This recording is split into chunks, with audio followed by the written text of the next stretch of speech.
Welcome to Discovering and Using Rhetoric for Bible Study and Sermon Preparation, Part 1 of 3. Let me go ahead and jump to our personal book right away so we can take a look at this. The personal book is included with the purchase of the webinar, and this includes all my notes, all the special links, the searches, everything you need to know. As you can see, this is a pretty in-depth table of contents, and it's going to show you everything that I'm going to have here tonight. This is going to be a little different webinar than those in the past, because this is more of a lecture type of topic than it is a Bible study type of topic. But we are going to spend some time in Logos and jump around the scriptures as well for some examples. This personal book is a little unique in that I've included a lot more printed books, because Logos, though it has some books on rhetoric, doesn't have everything you would want to have. And so section 1 in the introduction, letter F, I've got some special links, and I'm going to copy and paste this simple search phrase into the find box. So I'm going to go in there and I'm going to right click and paste. So you can see large text rhetoric, large text persuasion, heading rhetoric, and heading persuasion. Now the reason I'm using large text and heading is I want to search for those chapter titles, those headings that you find in books, because the word rhetoric and persuasion can be mentioned all the time in various paragraphs but may not be discussing the topic. So this makes it a whole lot easier for us to find this. You can see from the search results, again, your search results will vary from mine just slightly, but there are some really interesting books in your Logos library. Now the cool thing is, and we'll do a lot of these, is Logos has tagged rhetorical devices in the Bible. And this is really wonderful. So let me take you to Acts 20:35. In everything I showed you that by working hard in this manner, you must help the weak, and remember the words of the Lord Jesus, that he himself says, it is more blessed to give than to receive. Now this is clearly a rhetorical device. Now if we right click anywhere in this verse,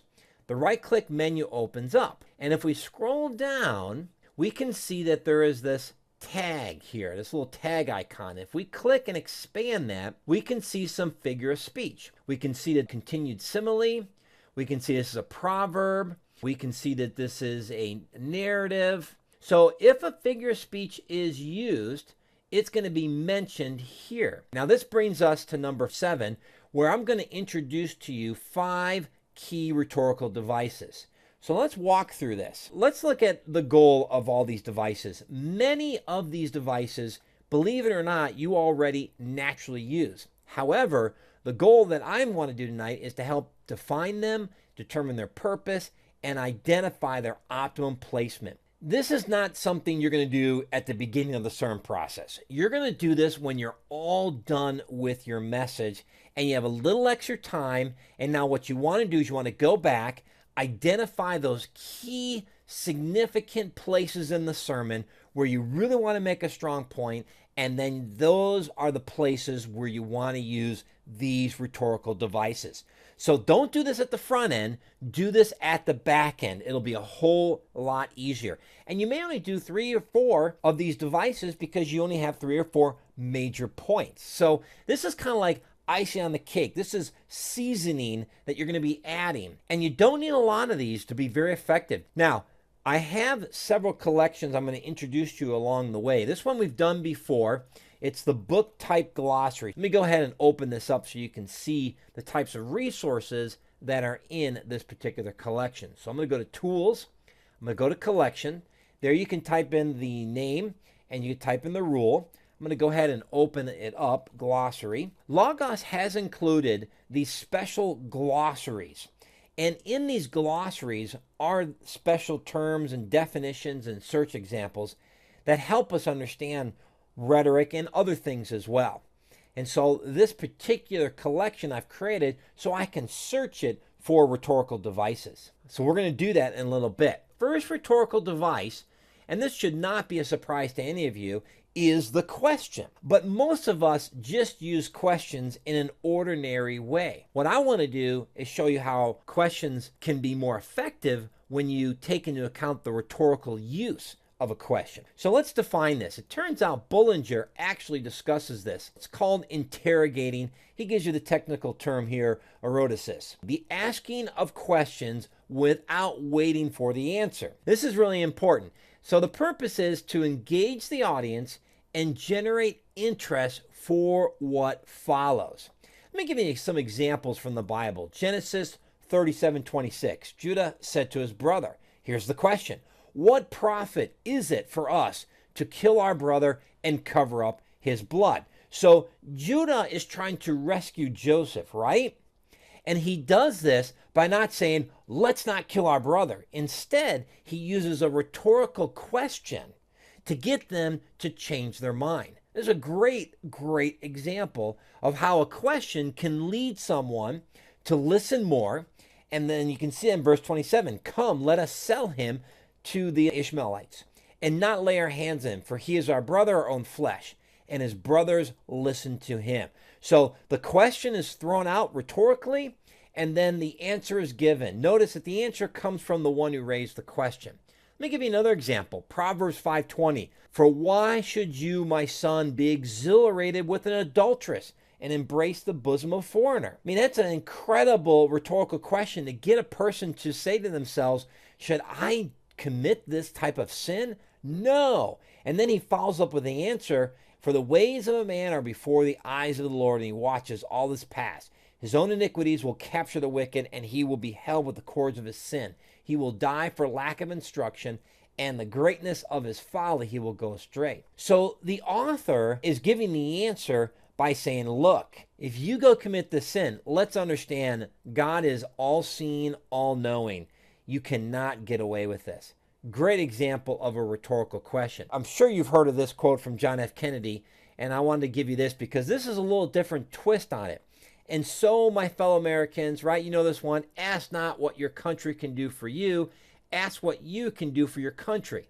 Now, this is really a really clever use because technically it is a statement, but it has the same result. The individual asks the question themselves. Now, how do we find examples of this? Well, here's a search I'm going to run, and this is built into the personal book. So you just click search, but it's search, basic search. And what we're going to do is we're going to search our Rhetoric, Clarity, and Persuasion collection that we introduced at the beginning of the webinar. And we put in question or interrogative, which is two different ways to ask a question. Now, this is going to search through these books and help us find places where this is discussed. Now, let me show you a search that you can do in Logos to help you find questions in the Bible. So to do this, what we're going to do is we're going to run this search first. So search, and then we're going to do Bible search.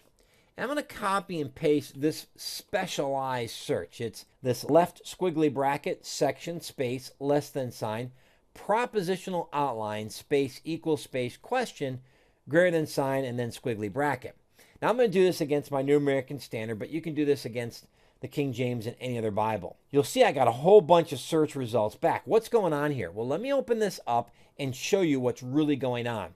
So here we are at Genesis 3:1. First question in the Bible, indeed, has God said, you shall not eat from any tree of the garden? Now, in this case, the question was being used to entrap, to deceive, and lead Adam and Eve into sin. How did Logos find this? Well, it turns out Logos has tagged this in a thing called a propositional outline. So I'm going to click on this visual filter. I'm going to expand the resource section. I'm going to scroll down all the way to propositional outlines and check the box. And then I'm going to click on the three dots to close the visual filter. And you can see that Logos has tagged this particular one as a question. So all we're doing is using the search to find every question in the Bible. Now, this can be really powerful because as you see how certain questions are raised, you can use that pattern to raise additional questions in your teaching and preaching. But also, if there's a passage you're studying and there's a question, you'll be able to identify it very easily.